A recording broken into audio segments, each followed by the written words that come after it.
Since the earliest days of man, since the jungle, since the cave, since the grass hut, people have worked with their hands to make what they needed to survive.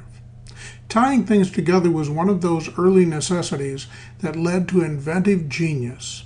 Handcrafted needles were formed out of bone or wood and used to sew skins, furs, and other materials together for clothing, shelter, and more. Archaeologists have discovered needles with eyes dating back 17,000 years BC. Copper and bronze needles date back thousands of years too. In 1790, the first known patent was filed for a hand-sewing needle. From a simple tool to join materials together, the needle became a vital part of everyday life for thousands of years. Yet, sewing with a needle and thread was a labor-intensive experience, taking long hours of hard work. Sewing by hand often caused a great deal of pain to the fingers, hands, and wrists. Eventually, needles were formed out of wire-formed steel.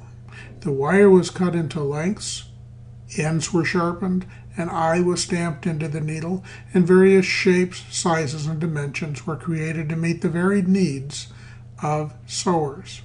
In the 1790s to the 1850s, a mad dash began. The goal was to invent a device, a machine, that could make sewing easier, faster, and less painful.